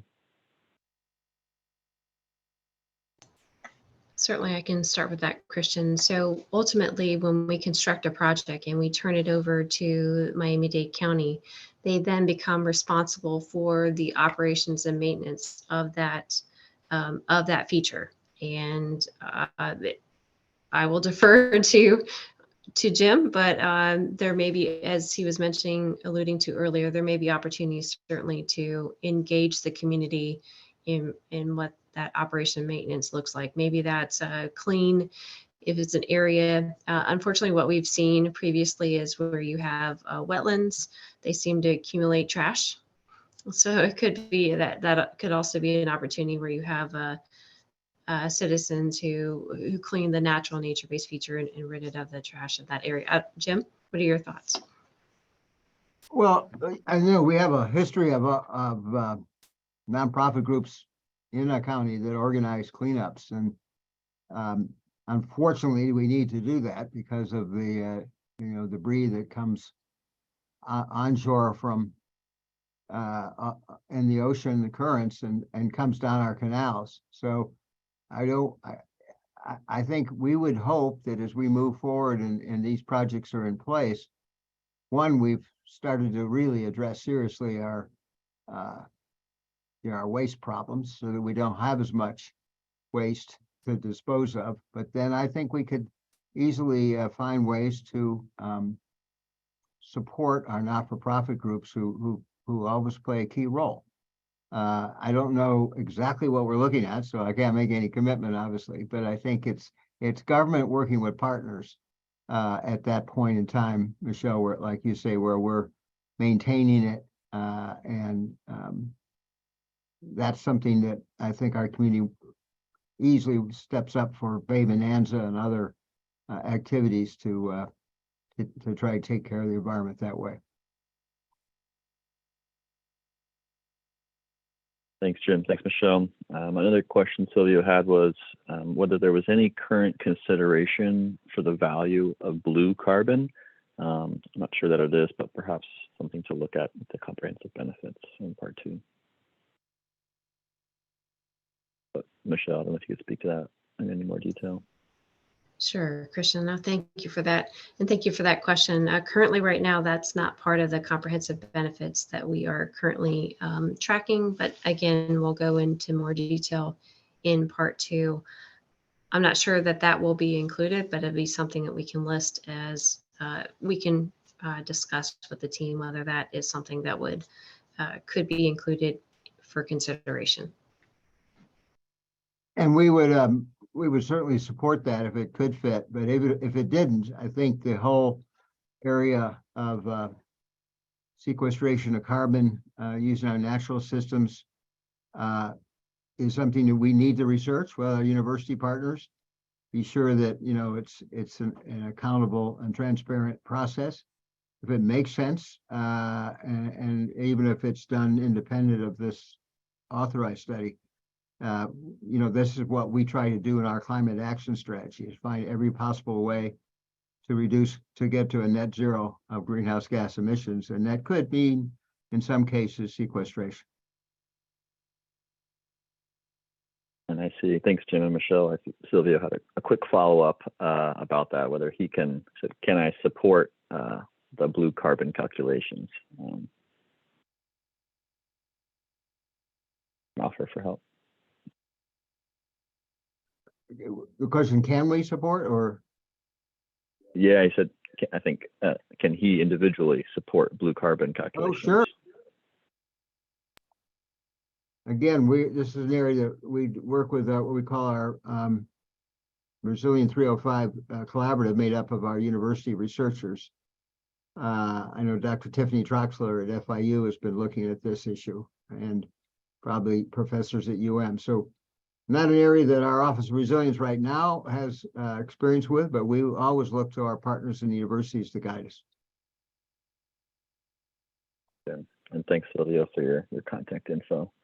I think another question that Silvio had earlier was about any geospatial scenario simulations that are being developed for these different considerations. So maybe Michelle, you could speak to what kind of geospatial analysis is being included.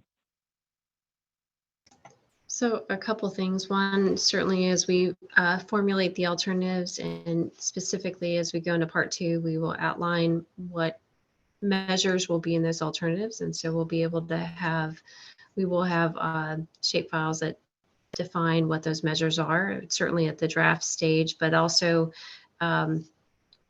one of the lessons learned, certainly from the first feasibility study, is to develop, and this may be going a little bit beyond your question, to develop images the renderings that show what those measures look like. So where we are able to, when we have a draft plan, we can certainly provide some level of renderings to the public. I think that helps the communication, that helps the discussion and the interpretation of what we're trying to recommend within that area. And we've also learned what happens when you don't have those renderings available. So certainly want to get ahead of that and put that rendering out for the public to digest and provide comment on.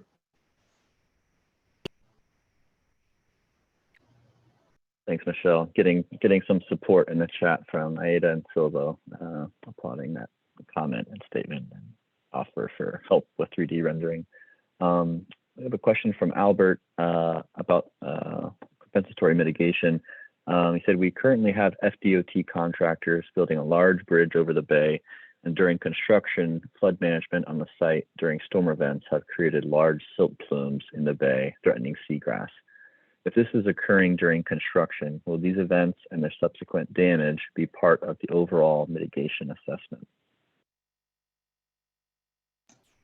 And I'll start and then hand over to Justine, but absolutely. So that's part of the consideration. We consider what the construction process of the effects that would occur, even if those are temporary, those are effects that would have to be considered during the construction process. And then also with the project in place. Justine? Thanks, Michelle. And I would just like to add that as part of the feasibility report, we would also include a monitoring and adaptive management plan. So we would likely be addressing that in that document that's also prepared as part of the feasibility study process as well.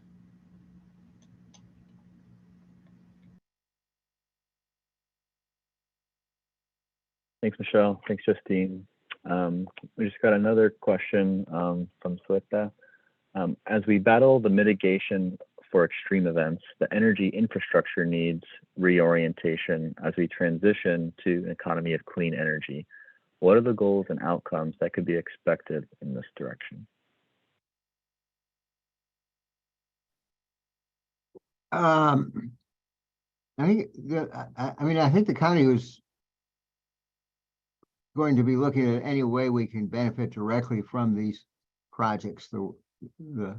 But I think the nature of this question really speaks more to, the changes that are going to address the energy grid as a whole that could come from further removal of carbon as the source of our energy in the grid, and then from how that's, how we have microgrids and to complement that.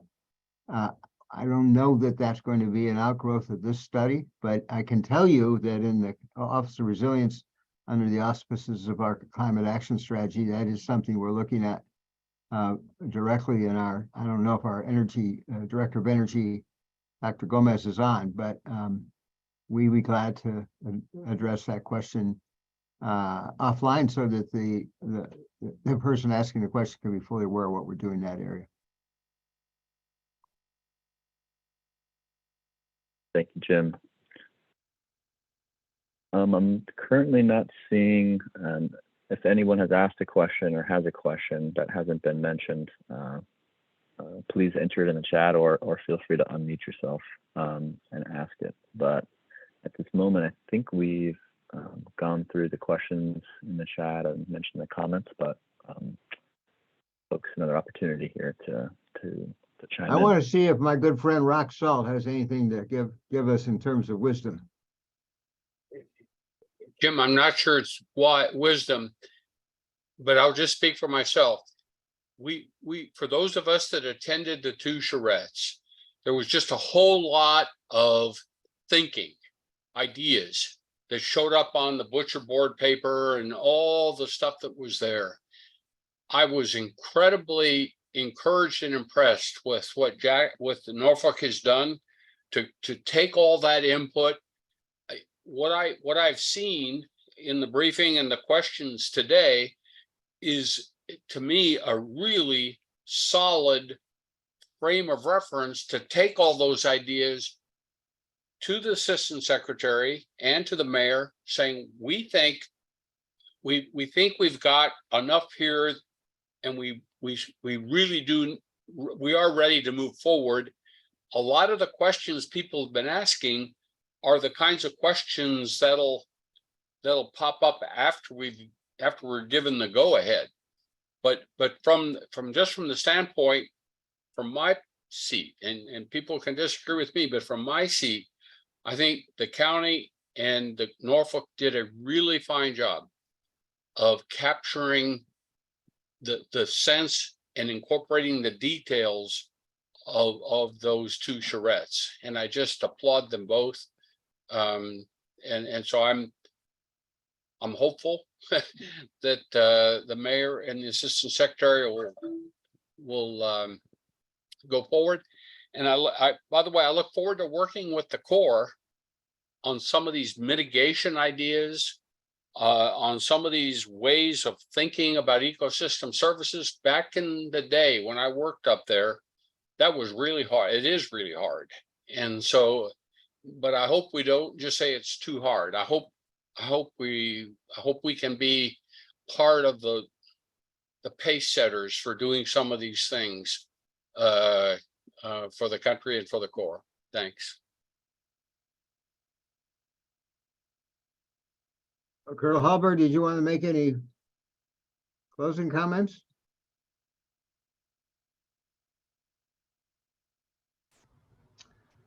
Well, can you hear me? I want to make sure you hear me this time. Yes, sir. All right, great. Thanks. I just want to echo what Rock Salt, just said, and the collective team between Miami-Dade County, all of the localities, and my team. And that includes all the additional assets that the enterprise has provided, because we've gotten a lot of additional assistance from outside of the district, and to include the engineering with nature from ERDIC. That this is great effort to date to come up. We thought big, and we've taken that and come up with some very creative ways to address coastal storm risk. And I believe that when we sit down with Mayor Cava and the assistant secretary in August, that we're going to be successful with moving forward. So I look hopeful, look forward to that day in August when we do that, and just look forward to continuing being part of this team and coming back and visiting Miami-Dade County. So thank you. Christian, did we get any late entries? Or I don't want to. Yeah. Okay, go ahead. Yeah, looks like one more question from Okay. Joanne. She asked, is there any sense that the U.S. Coast Guard will weigh in on design details with an eye to raising the evacuation threshold when gates are activated? Well, I can't speak for the Coast Guard. I know they will be involved. They're a agency that, we have Miami sector right here, and they are the captain of the port is the commanding officer at the sector. He closes and opens the port today. That authority lies with the captain, with the Coast Guard, and there would be a great coordination to anything that gets built that certainly affects the port. So I just see the Coast Guard as being part of our community. They'll be involved. we get to the operational level on some of these structures, they'll be very involved.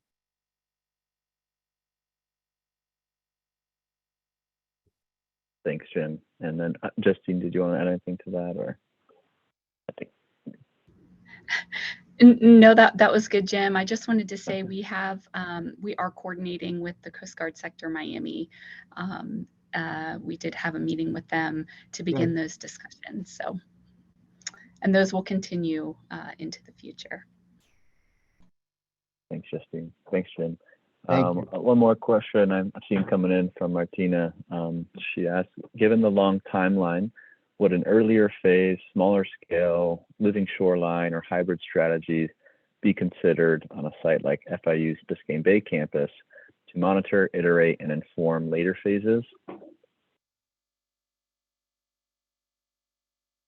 So Martina, that's a great question. The focus of our part 2 is to get to a chief's report, and really that helps us get to the point where we can do construction, the chief's report, and then the design, pre-construction engineering design, and then ultimately construction. So kind of have to run through those processes before we can construct anything on the ground. I would just say there's nothing stops us from partnering and investing in pilot projects. I know our consulting community has been working with the city of Miami on some projects that are planned for Morningside and Jose Marti. They're going to be cutting edge projects. We'll learn from them. The city of Miami Beach. I know, Christian, you, I think, or somebody, one of our slides that Lynette mentioned, you can drive by and see some of these new applications. And we have Resilience Florida grants, another $300 million appropriated this year by the legislature. And so, you know, some of these projects can be used that money. And if somebody wants, if we can engage FIU in something, we'll be a part of looking for that. Even, I know the Corps has, if I don't get this screwed up here, guys, there's a non-authorized small project program that you can tap for some projects. It was used at Mount Sinai Hospital by the Jacksonville folks. So you may be referring to the Continuing Authorities Program, Yeah, that's right. which allows us to allows us to investigate and potentially construct smaller projects like shoreline protection. So that might be that project that was constructed. So that the great thing about that program is it is capped at federal funding, but it does not require additional congressional authorization. So the goal is to more quickly construct something depending on the authority, such as shoreline erosion or flood risk management. Right. And Jacksonville would probably be the one that would be taking those inquiries, right? Absolutely. Yeah, good. What do we got? We had a great time. How we doing? Yeah, I think that covers the questions. Hey, but Jim? I see Rock has. Yes, sir, Rock. Yep. Yeah, I wish I'd have said this when you called on me. I believe the genius of the package is that it essentially treats everybody equally. One of the downsides of the Corps' normal NED analysis is the more economic benefits, the more likely you are to get a project. And the way this has been laid out, it basically treats everybody essentially the same. I mean, I think I've never seen a project that has sort of got this inherent benefit, this inherent sort of truth with it. And I just, we mentioned a little bit in the overview, but I believe that both the Assistant Secretary and the Army's underserved community goals and the mayor's equity goals, I think all of the projects essentially, no matter which way we go, we have found a way to balance that out for equality across the county. I really applaud everybody for that. Moffett Nichols, everybody for all of that. Thank you, Rock. Anything else, Christian? Yeah, I see, Sylvia, you added a question in the chat. I also see you on the screen. Did you want to unmute and ask your question, or I can read it in the chat as well? Yeah, go ahead. Sorry, I was go ahead and read the question. Thanks. Okay, yeah. So I think it's related to previous question too, about how it'd be great to pilot multiple small community projects to plug into the later inversion and inform the analysis going forward. So he's asking if it's possible to get a small pilot grant to do so. And you kind of talked about that a little before, but I don't know if there's anything else you want to add to that. So pilot projects, Silvio, is that? That's right. Yes, if we're exploring living shorelines, nature-based Yes. solutions, and we can do them in smaller areas, in Yes. different areas with different conditions, perhaps, I mean, within this multi-billion-dollar endeavor, there's ways to do smaller bite sizes that could support, as well as maybe even speed up the timelines in parallel to the larger goals of the project to reinforce the larger project, eventually bringing those two, marrying those two together over the course of the next 5 years or however long it'll take. I think we would both, I mean, certainly the county wants to look at anything that can bring some positive benefits soon. But we are respectful. There's never $1 billion on the table, right, Seville? So that's the total cost over decades. They have to scramble and we have to fight for every appropriation across that landscape of projects that we're doing. But there are other places we can look for funding. And I think that's where I think if it's a municipal pilot or another way we can get something that we educate ourselves from on the ground in Miami-Dade County, that's great. And Jim, I'll just add to that. Certainly, if there are local projects like we had mentioned before, certainly I believe on the backside of Miami Beach, things that we can learn from as we are formulating the natural nature-based features, we're open to looking at those examples as well. Okay, that'd be great. And yes, Jim, I'll go ahead and work on that and I try to unlock. I know NOAA is interested in funding some of these community-based projects for nature-based solutions and living shorelines and mangroves and this kind of and things of the like. So we'll maybe circle back on that offline because there's some policy. Significant federal funding just announced last week from NOAA. So, yep, good point. All right, Christian. Thank you. Are we ready? Yep. It seems like aren't any more questions. So really appreciate everyone's time. Like we mentioned, look out for updates leading up to and after August. I don't know. Any closing thoughts, Jim? Well, thanks everybody for giving us your time. It was well worth our time. We always learn from this kind of input. Thank you to Colonel Hallberg and his team for giving us your after hours. And I think we are in a position to declare this call adjourned. Great, thank you.